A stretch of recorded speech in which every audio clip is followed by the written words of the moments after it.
You'll be hearing from regional staff tonight to learn more about the details and components of the draft plan. And then you'll have an opportunity to ask your questions, of course, and express your thoughts.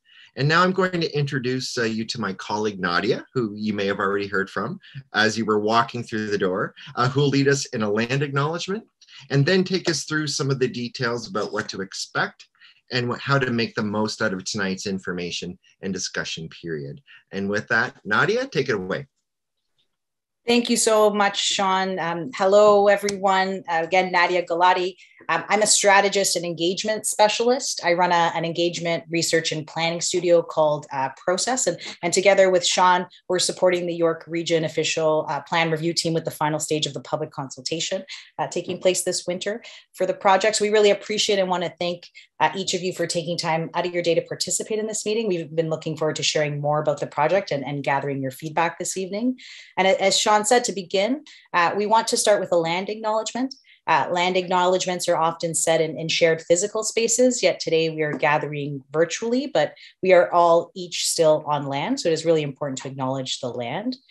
I acknowledge the land of York Region today as the traditional territory of many nations, including the Chippewas of Georgina Island and the Mississaugas of the Credit, and is now home to many diverse First Nations, Inuit, and Métis peoples. I also acknowledge that York Region is covered by Treaty 13, signed with the Mississaugas of the Credit, and the Williams Treaty, signed with multiple Mississaugas and Chippewa First Nations. It's important for us to individually and collectively reflect on land and consider our roles in truth and reconciliation. Personally, I am a settler, and as a settler on this land, I am committed to being an ally in the journey towards reconciliation. This involves sincerely facing truths about a horrific past, as well as contending with the continued systemic racism that exists today to work towards a more equitable future. As a planner and an engagement practitioner working in urban planning processes, I need to acknowledge the roots and impacts of systemic racism, and most specifically, anti-Black and anti-Indigenous racism, as well as other forms of discrimination embedded within our systems. And I need to work towards unlearning and rebuilding, and including more equitable ways of engaging disadvantaged communities, people, and in planning processes. So thank you for listening to my personal land acknowledgement, and I encourage other settlers to consider and reflect on the land you're on and how each settler can contribute to truth and reconciliation. So again, a big thank you and welcome to the meeting. Many thanks for each of you for joining. And so just wanted to take a moment to review our overall intentions, our goals for the time together. We want to introduce you all to the York Region project team for those who haven't had a chance to meet yet and get to know who's working on the regional official plan review. And we want to share information with the community about the York Region process, the official plan review process to date, and present the draft York Region official plan. We want to make sure we answer any questions folks may have about the project and gather any outstanding public feedback and insights on the draft. And of course, we want to make sure that folks know how they can continue to stay engaged with York Region as the project's next steps are underway. So next, I'm going to quickly run through our agenda on the next slide for the evening, so you all know our plan. So this is, of course, welcoming you and saying hello and introducing you to the team, but we've developed a project presentation to share with everyone tonight that includes a general project overview, a little bit of planning 101, and then we have a detailed presentation of the actual draft official plan and where the region's project team has arrived to date. We will then review the next steps for the project and how the community can stay involved. And following that presentation, we're going to have a general question, comment, and answer period. And that's the bulk of our time. The presentation will take up, we'll wrap up probably about in the next 45 minutes. It's a lot of information to share with you, but then we're going to have a full hour dedicated to questions and gathering your comments. Before we close off for the meeting, we'll review our next steps. And again, just refresh everyone's memory of how to stay involved. And before we get into it on the next slide, I do have some housekeeping notes for this evening to make sure we're all up to speed. So want to thank all of you who might be joining us on the phone tonight. And in case anyone needs to switch to the phone, there's a number up on the screen, 647-558-0588, and there's a meeting number. We're going to drop that information into the chat. So if you do experience any issues with your internet, need to call in, you can use that number to still access the meeting. This stage of engagement is intended for the project team to share information and collect feedback from the community. Often we welcome interjections during presentations, but with a virtual group of this size, it can be a bit of a challenge. So with that, we've muted everyone until the Q&A period. So in about 25, 30 minutes from now. And during that Q&A, you'll be able to raise your hand using the raise hand function, which is nestled in the reactions icon at the bottom of your Zoom window. And for those on the phone, if you'd like to speak during the Q&A, you can press *9, which will raise your hand on the screens and let us know you're asking to speak, and then *6 to unmute yourself. We'll remind folks of these prompts when we get there. But that all being said, throughout the presentation, so before the actual Q&A, feel free to submit your questions, comments using the Zoom's messaging system, and we'll make sure they get answered when we open up the Q&A. So you can find that chat function, which is a speech bubble icon at the bottom of your Zoom window. And we just ask when you're sharing any comments, any questions or concerns, we ask folks to be respectful of one another, the York Region team and facilitators, to make sure that together we're creating a welcoming space for everyone to participate and feel comfortable to participate. And I flagged this at the beginning for those who may have come a couple minutes after, though. We are recording the presentation this evening. We're going to be cutting it down and just sharing essentially the presentation up on the project website. But we're recording all of it for note-taking purposes. So we make sure we capture all of your questions correctly and get all of your questions answered. But the idea is that any community members unable to be here tonight can view the recording on the project website in the coming days and still receive the same information as all of you this evening and have the same opportunity with that information to comment to the team. And there's multiple ways to comment, and one of those is a project survey, and we'll be sharing that link with you shortly as well. 2 more housekeeping notes, and then we'll keep going. Zoom also provides a closed captioning option. So you can open the closed captioning option by selecting that function at the bottom of the Zoom window. And finally, our team is in the background, I mentioned, taking notes, like a number of us in a variety of ways.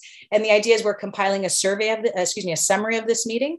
And the summary will include every question asked via the chat or verbally when we get to that Q&A. So if by any chance we run out of time at the Q&A, because you wonderful folks joining tonight have a slew of great questions to ask, we commit to providing an answer to every single question submitted in the chat within that meeting summary.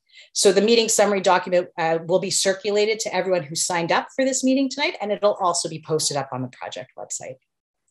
So next up on the screen, we're going to provide a bit of an overview of the York Region Official Plan team. The project is being led by planning leader Sandra Malsick, who's the director of long range planning, and in close partnership with Paul Bottomley, who's the manager of policy research and forecasting for the region, and Teresa Klein, who is the manager of policy and environment. So both Paul and Teresa work with Sandra as key members on the long range planning team at the region. So we'll be hearing and learning more from Sandra mainly this evening in the presentation, and she's going to take us through details of the draft official plan. And Paul and Teresa are also here with us this evening to answer any specific questions you may have and provide any further details as needed. So next, as mentioned by Sean and I earlier, the consultation efforts for this final stage of the official plan review process is supported by Sean of Sean Hurdle and Associates Urban Planners, and myself, Nadia Galati, and the team at Process, who've been really looking forward to connecting with you all this evening and supporting the region and the project's final consultation work. So with that, we've had a little chance to give you a sense of who we are, and we'd love to get a sense of who you all are and who's joining us this evening of the roughly 100 or so folks who are in the room. So we put together a short anonymous poll that will now pop up on your screens. Great, I think it's just coming up. So if you're joining on the phone, sorry, this is only a Zoom only poll, series of 4 short questions. We ask you just to take the poll so we get a sense of who you are and who we're chatting with. You know, if we were in a public space, we'd be able to say hello. Of course, feel free to wait this minute out if you prefer not to take the poll. So thank you. I already see some responses coming in. We're asking folks to give us a sense of, you know, who you are, how long you've been a community member of York Region, which town or city you live in or work in, and if you've participated in any process connected to this official plan review. So we'll just give folks a moment to respond to this, and then we'll we'll share that with you all and give you a sense of your neighbors who are in the room. Okay, so wonderful. We have over 60% of you folks who've responded. So we're getting close. Locks of folks who are saying about 72% of folks right now are York Region residents. Lots of business owners in the room, folks who work in York Region, folks, members of the development industry.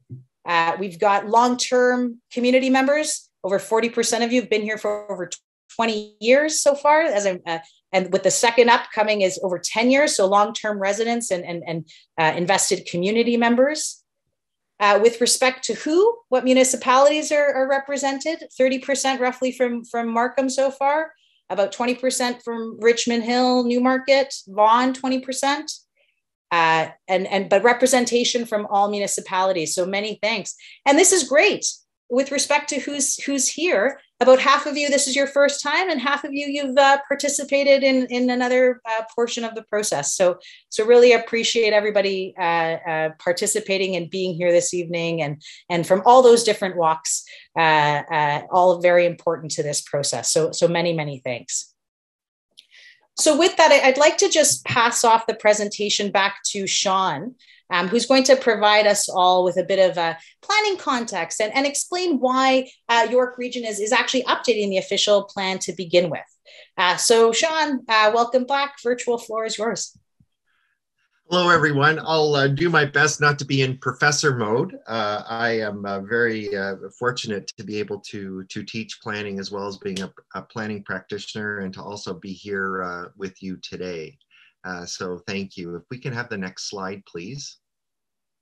Great. So land use planning in Ontario is established by the province of Ontario through the Planning Act. Provincial policy statement and related regional plans. I'm sure a lot of us are familiar with the Greenbelt Plan, the Lake Simcoe Protection Plan, and a Place to Grow growth plan for the Greater Golden Horseshoe, or what we call the Growth Plan. So the implementation of these provincial policies relating from a range of issues, from growth management to environmental protection to agriculture, housing, employment, infrastructure, is shared with the municipalities through their official plans. And you see them there: Aurora King, Richmond Hill, Vaughan, Witchart, Stouffville, Newmarket, Town of Georgina, Markham, and East Gwillimbury. The province, through the Planning Act and its regional plans, requires that municipal official plan policies and the related maps and schedules shall be consistent with the provincial policy statement to conform to its area and issue specific plans. So a lot of what we're doing tonight, obviously, it's the right thing to do to keep our plans for our communities for the next 30 years up to date. And it's also something that we're required by law to do.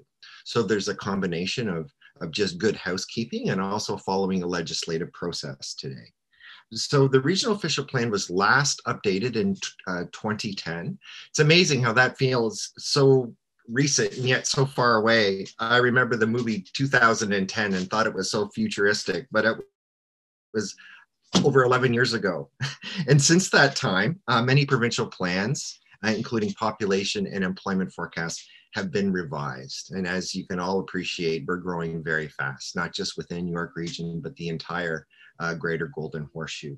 So in parallel with the region's process, which you're going to learn a lot about tonight, the 9 local municipalities are also updating their official plans. So these plans will conform with and add more detail to the new regional official plan that you're going to be hearing about tonight. So the next slide, please. So a lot of big numbers here. So the province has forecasted growth through the Greater Golden Horseshoe Plan for York Region for the next 30 years to 2051. And that growth must be accommodated through this current official plan that we're discussing. So accordingly, assigned to York Region is that we're going to add 820,000 new residents and about 366,000 employees by 2051.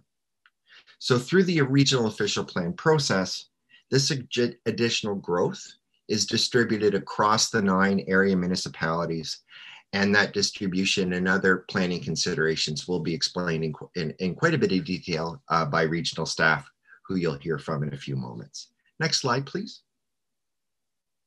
So as I said, this is the first major update to the regional official plan since 2010. And this update will guide population and employment growth and how that growth will be supported, right? So community services, infrastructure, et cetera, to the year 2051. The draft official plan aligns with the latest provincial planning policies and forecasts for the next 30 years.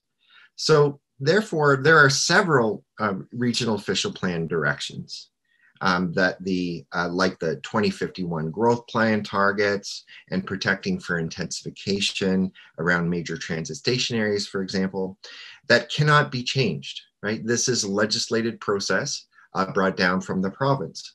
However, there are others that may be refined through the consultation process tonight and ensuing process, which you'll hear more about. And so regional planning staff are here to take you through those policies and hear what you have to say. So now I'll turn it back to staff.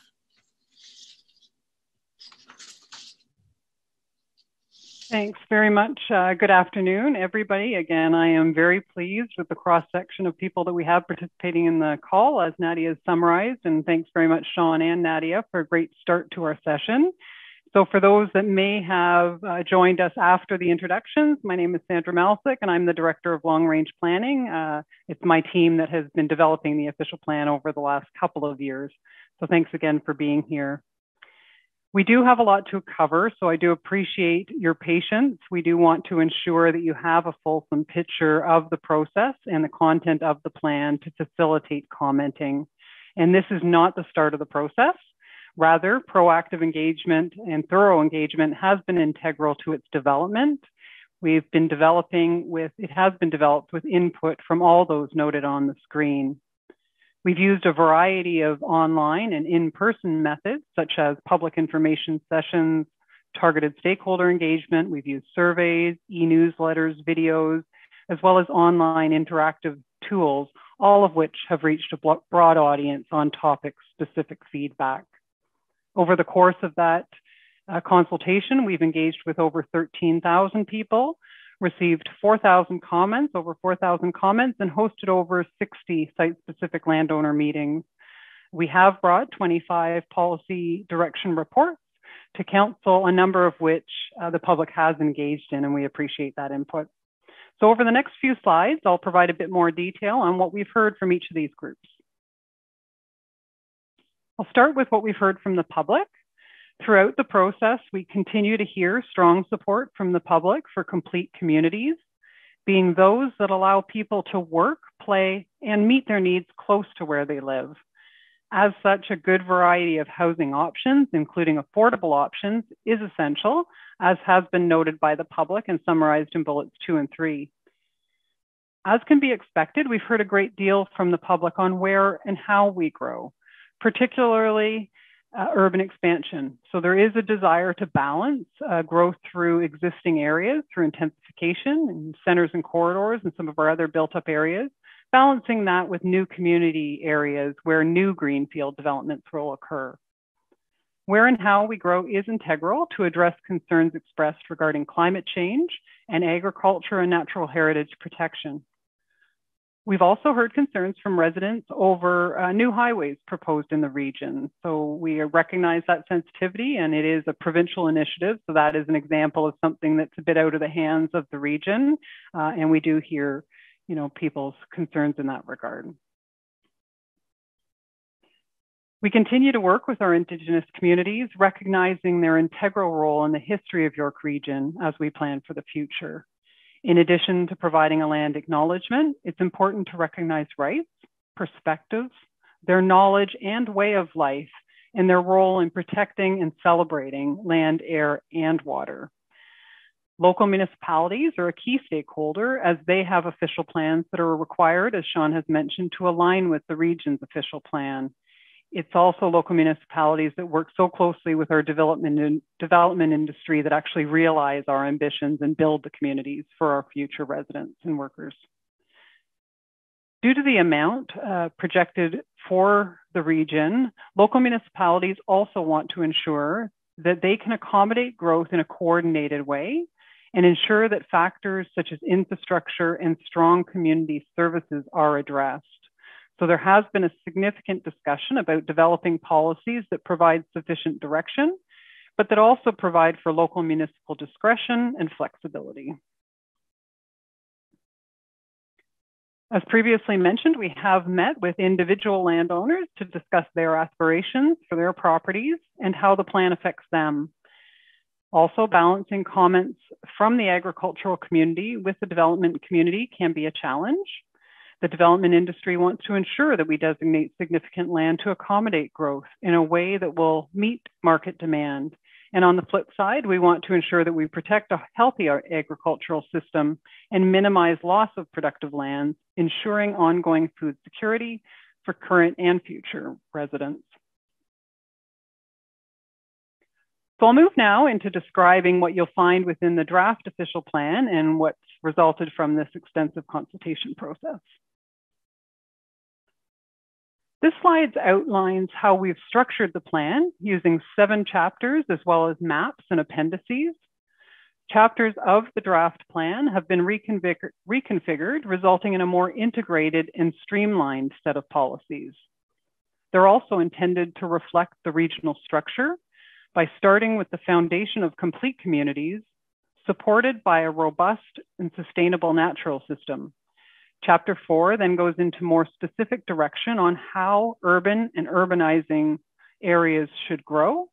And Chapter 5 addresses how we're going to protect and enhance the agricultural system as we grow to 2051. Servicing our communities as outlined in Chapter 6 will also be integral given the magnitude of growth and the 30-year planning horizon. Maps and figures support the visualization and interpretation of the policies of the plan. New roles for the region prescribed by the province, as Sean has discussed with you through the growth plan, they do necessitate the addition of appendices to provide sufficient detail to guide development of major transit station areas, as well as employment areas, which I'll discuss more shortly. The region uses the fundamental principles identified on the screen to guide how we grow. And these fundamental principles are really responsive to what we've heard from residents and partners through the consultation to date. I won't read through them all. I think most of them do speak for themselves. But as you can see, there are relationships between them that ensure we grow in a way that's sustainable, meeting the needs of current and future residents, and also addressing the region's need to be accountable to the public by ensuring full cost accounting for growth. In addition to these guiding principles, each section of the plan has a goal and objectives which build on these guiding principles to further articulate what we're trying to achieve through the policies. This slide summarizes the key focus areas of the plan and also how I'll present on the content through the next number of slides. So I will start with a focus on growth management and point out that this work is being led primarily by Paul Bottomley, who was introduced as part of our team here at the region, who will also be joining us to answer questions on this portion of the plan. I will then move into environment and resource related policies, the development of which was primarily led by Teresa Klein, also introduced at the beginning of the session. So again, I will rely on those 2 experts for a lot of those areas.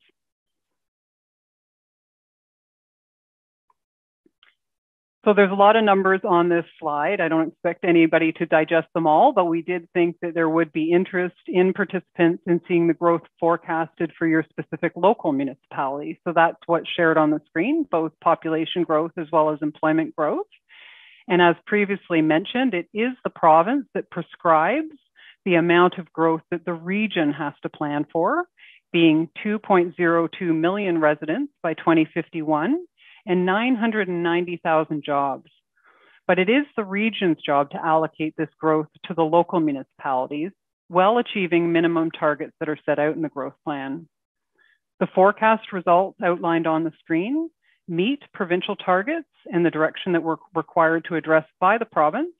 They also reflect council direction, as I'll describe more through the next slide. Through this slide, I'm going to step through the areas identified for urban growth to 2051, as well as areas anticipated to be required post-2051. So this first area identified in red is known as the built-up area. This reflects existing communities, and it's where the intensification targets apply. So while the growth plan requires a minimum of 50% intensification, and what that means is that 50% of annual residential growth is to be directed to these built-up areas. So council has gone slightly further, York Region Council has gone slightly further with a phased-in 55% intensification rate. So what this includes is 50% intensification from current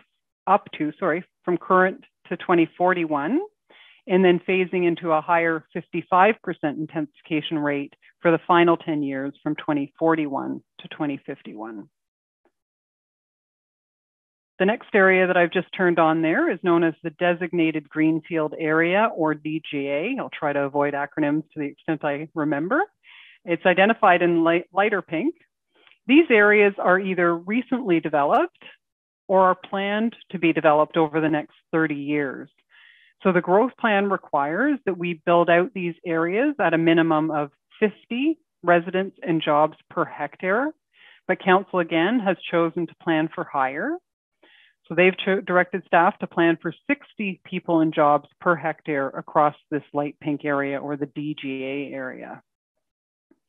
So clicking now, I'm identifying a subset of those same designated greenfield areas. They've been identified in the gray diagonal hatched overview. They are called, we refer to them as new community areas.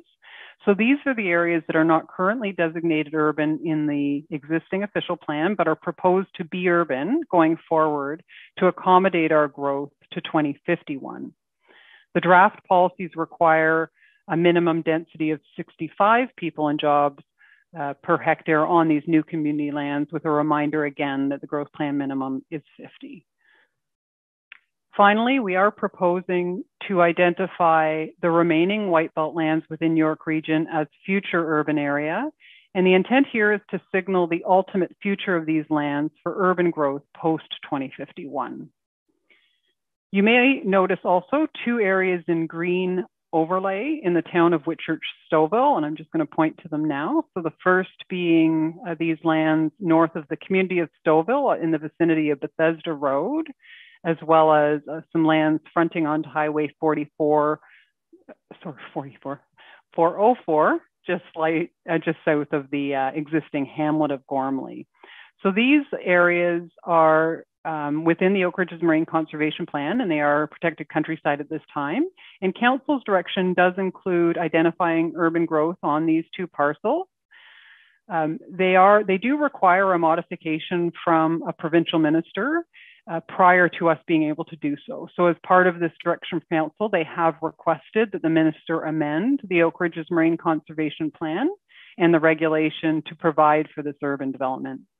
In the event the province does not make the necessary modifications, growth in those areas would be redirected back to the town of Whitchurch Stouffville white belt lands, which in this figure are being identified as growth post-2051. So I know that's a bit complex, but we just wanted to ensure sort of transparency there with some of the additional restrictions on those lands and a requirement for provincial modification. So while we are happy to answer questions on growth management direction, absolutely, in light of clear direction from council, however, we don't anticipate that staff will modify the forecast or areas proposed for growth prior to reporting back to council. Rather, comments received will be summarized and provided to council, and staff would modify them or modify the forecast if directed to do so by council. That was a lot to digest. I'm going to move a little bit on to intensification, which we have heard as being a priority for the public. So York Region's urban structure is evolving as intensification continues to support sustainable and quality compact communities. And that is with a focus on the region's centers, regional corridors, existing and proposed subways, as well as other major transit station areas, which I'll talk about on the next slide. These areas are the focus of the majority of the region's growth. So over 50% of the region's growth will be directed to intensification areas.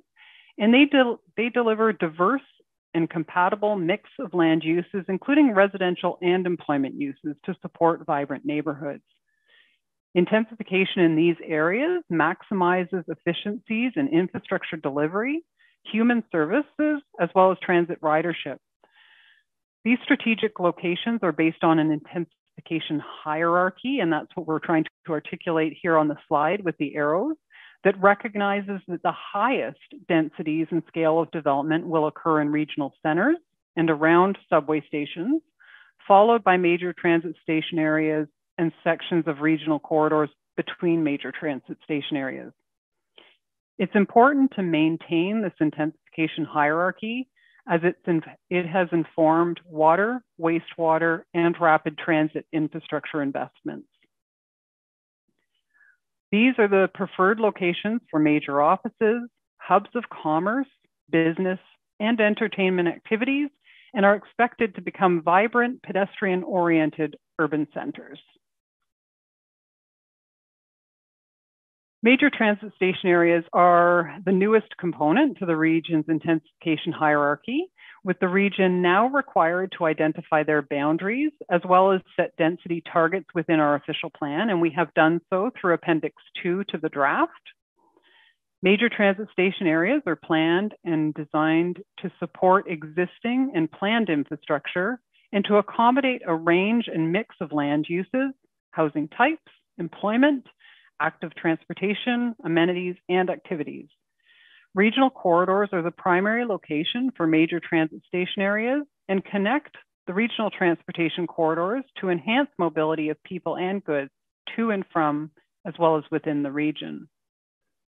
York Region is third for the total number of major transit station areas at 78.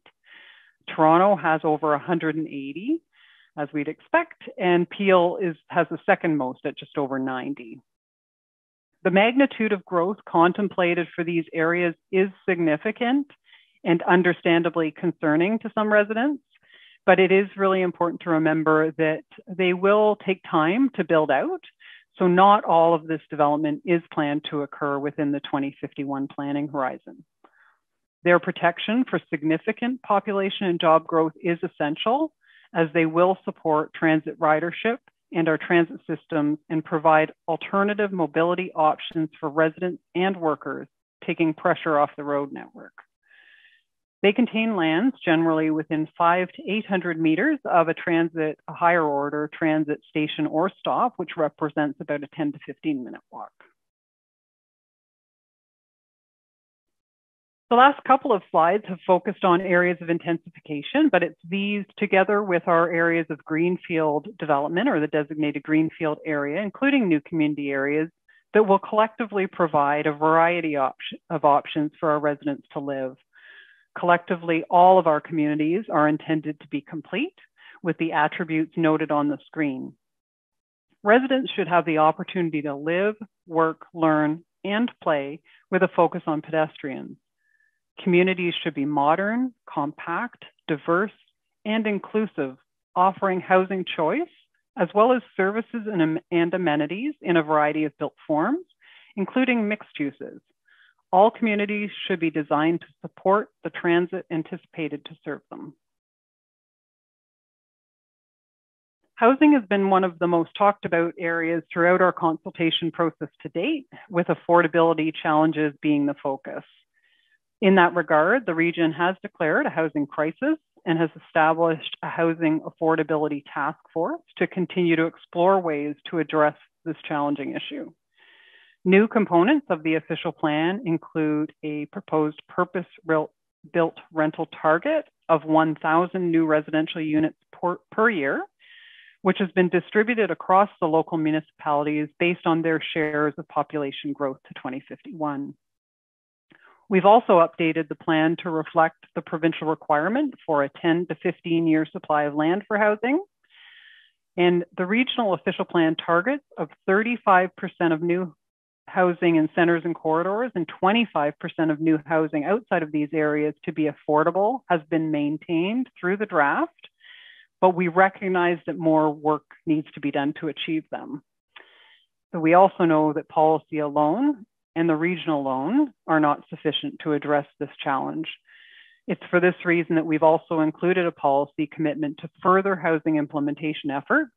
And in that regard, we have initiated a process to develop an implementation plan that will identify actions, advocacy, and partnership options that the region could consider pursuing to help address the housing affordability crisis. Shifting now from a resident focus to jobs, the employment area designation is another new responsibility for the region. Employment lands are major drivers of economic activity and contain over 50% of the region's jobs. It's important to protect these areas for the long term at both the regional and local level, as they will be integral to the ongoing economic vitality of the region. While there's only one employment area designation proposed at the regional level, the draft policy framework allows municipalities to determine what particular employment uses will be permitted and what supporting uses can be contemplated.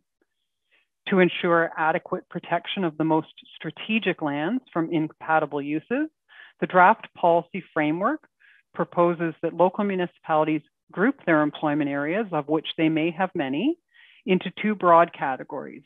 The first being core employment areas with greater restrictions to support the uses given their prime location and or concentrations of businesses, particularly like businesses. The second category are supporting employment areas, which allow a bit more flexibility at the local level as long as residential uses are not permitted. It's important to protect these areas as some essential and highly profitable sectors that deliver a great number of jobs for us do include disruptive operations.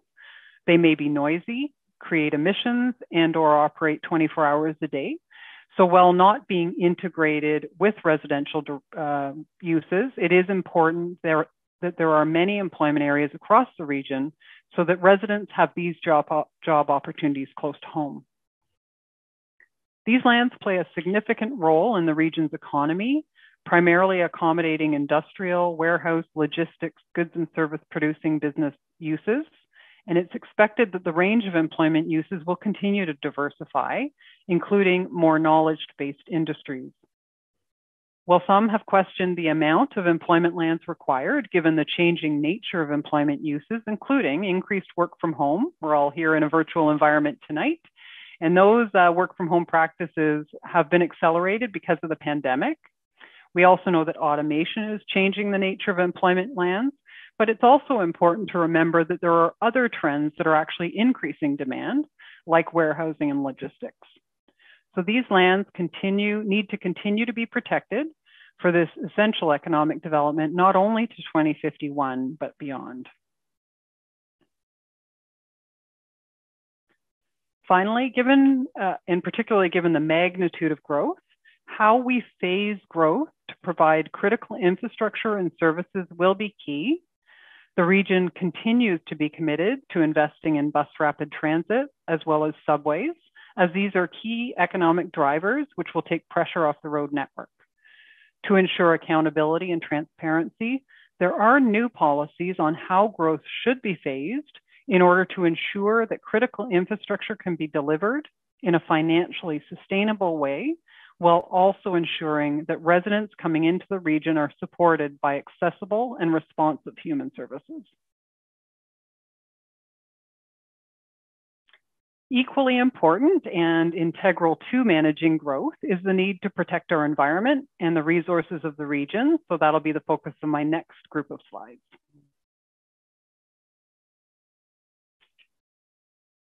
Take a little break.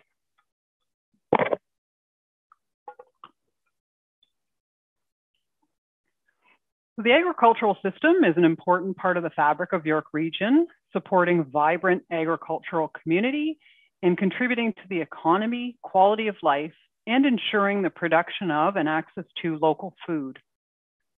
With almost half of York Region's land protected for agricultural uses, the region has some of the most productive agricultural lands in Canada, from the rich organic soils of the Holland Marsh To a diverse mix of food and beverage manufacturers, the agriculture and agri-food sector play an important role in York Region's economy.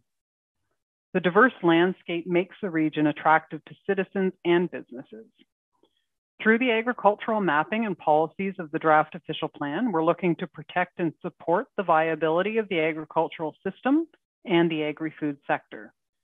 The province has introduced expanded policies to support agriculture and on-farm diversified uses, which have been incorporated into the draft official plan. We also want to ensure that we manage the expansion of existing and introduction of new non-agricultural uses within our agricultural and rural areas. In addition to the policies, new provincial agricultural mapping was reviewed for initial recommendations on agricultural and rural designations, as have been reflected in the draft. This exercise involves a careful balance to ensure a systems approach while considering landowner objectives, expert recommendations, agricultural stakeholders, and regional and local planning contexts. Hamlet policies have been moved from the urban chapter to the agricultural systems chapter in recognition of their limited growth potential and function to support agricultural and rural areas. The region's natural systems are made up of features from the regional Greenland system and the water resource system. These systems and features are complementary and function together to provide habitat for a variety of species and play an important role in the region's ecology and native biodiversity. The primary function and vision of the regional Greenland system is the protection of natural heritage features in a system of cores connected by corridors and linkages. This systems approach has been in place within the region since 1994. Other major updates to this section include updates to species at risk definitions, introduction of a region-wide tree canopy cover target, and updated mapping to reflect new information primarily from conservation authorities, local municipalities, and the province. Like housing, climate change has been another key area of interest for the public and council, with hearing a lot of that through the consultation to date. Council did recognize a climate crisis in 2021. Through the draft regional official plan, we do include enabling policies to reduce greenhouse gas emissions and mitigate and adapt to a changing climate. Additional work, including the Climate Change Action Plan and the Community Energy and Emissions Plan, will provide more direction and implementation opportunities. Council and experts recognize that this is an all of society issue, so we do need to coordinate efforts to achieve climate change goals. Home stretch. A couple of quick slides on the maps and appendices. Then following next steps, I'll hand it back to the consulting team and they can facilitate our discussion portion of the evening. So maps and figures support the visualization and interpretation of policies in the official plan. Updated maps reflect provincial direction as well as policy directions previously presented to council on land use planning, growth management, and protection of environmental areas and the agricultural system over the 30-year planning horizon. The level of complexity has significantly increased for upper tier municipalities as a result of updates to the growth plan. This has influenced the number of maps and appendices in our draft regional official plan. The image on the left side of the screen is an example of the increased complexity and how it's affected our approach to mapping. The 2010 official plan included one map on regional structure. We've now had to outline the regional structure on 4 maps to include map 1 with the overarching regional structure, supported by map 1A, which identifies land use designations, map 1B, which includes urban system overlays, and map 1C, which includes provincial designations. On the right-hand side of the screen, I want to draw your attention to a link that provides access to an interactive web viewer. So this link will allow you to look at the various designations, identifications, overlays, boundaries in more detail. And that's for the purposes of consultation and your ability to provide some informed comments to us. So please, I encourage you to access that link. This draft of the official plan also introduces appendices for the first time. So I've mentioned the appendices a couple of times. We have not had them in the past, but appendices are required in order to provide sufficient detail as mandated by the province on employment areas and their density targets, major transit station areas and their density targets, as well as the provincially delineated urban growth centers around which we have developed the regional centers. So that concludes my overview of the ROP. I know it was a bit of a marathon, but hopefully it's been informative to you. Again, I do thank you for your patience, and we'll just now look at what's happening as far as next steps. So I would like to draw your attention, given this is an opportunity for us to hear from you, and we are looking to hear from you over the coming weeks. I'd like to draw your attention to the marker at March 31st of this year.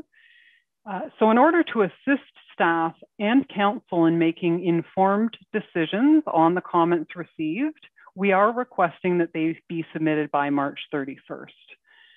So those submitted by that date will be assessed by staff with changes to the draft recommended where deemed appropriate, and all comments will be summarized at a high level with also a high level response for presentation to council.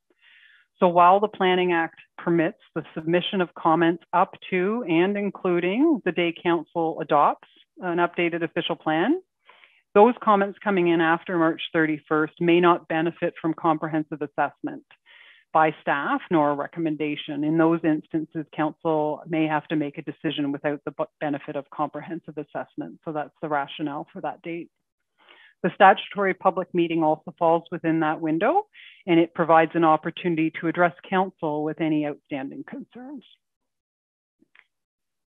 So with that, this slide, I think we're going to bring this up again at the end of the session. It does provide opportunities on how you can comment to us, including both the survey as well as an email just for general comments.